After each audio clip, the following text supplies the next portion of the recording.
Hi, my name is Brady. I'd like to tell you about a really good friend of mine that I've known for probably about 2 years now. He's a really, really nice guy, very social. I've worked with him a lot this year in the SBO room.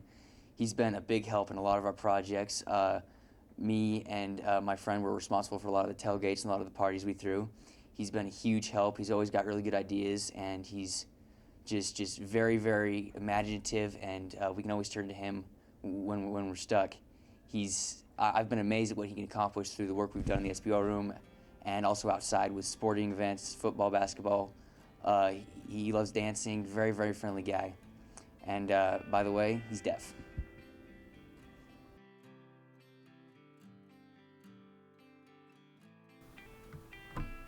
Hi there, my name is Bryce Jackson.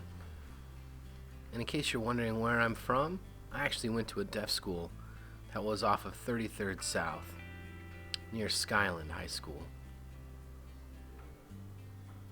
And what happened was, my older brother had been going to Harriman at the same time as playing football, and I remember just looking at him with such jealousy and wanting that. And so I asked my parents if I could maybe play football and go to school at the same time. And so they were very encouraging, and they spoke with the coaches, and we got everything set up. And sure enough, I was able to do tryouts.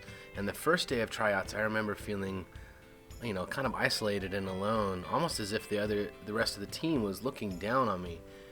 And so I was kind of just doing my thing. Luckily, I had a wonderful interpreter who was very experienced with football and was able to kind of guide me and show me and teach me some things along the way.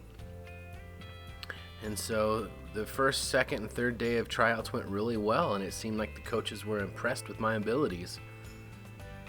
And then in July is typically when tryouts wrap up and they make the final cut.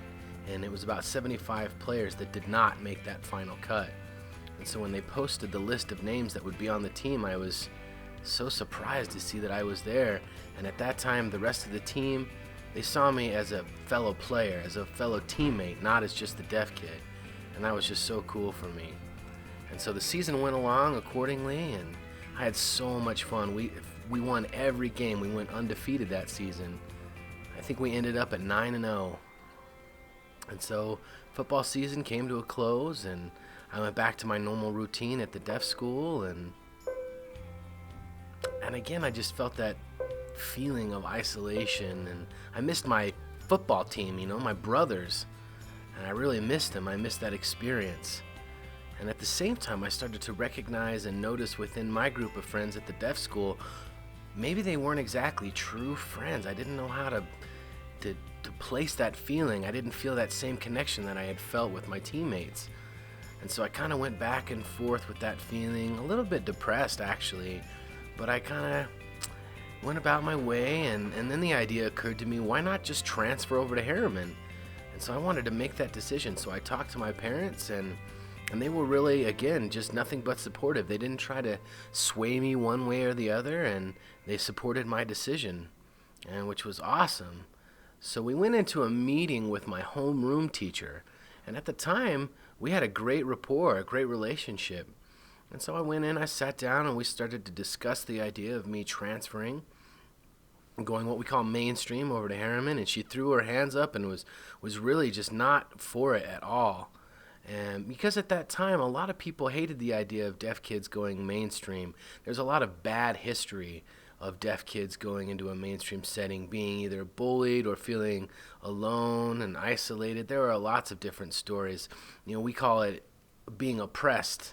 And so there was kind of a negative stigma, a bad idea, a bad feeling about going into that mainstream environment. So my homeroom teacher, again, she just wouldn't support or get on board with my idea, but I'm a very strong-minded person, and I knew that's what I wanted to do.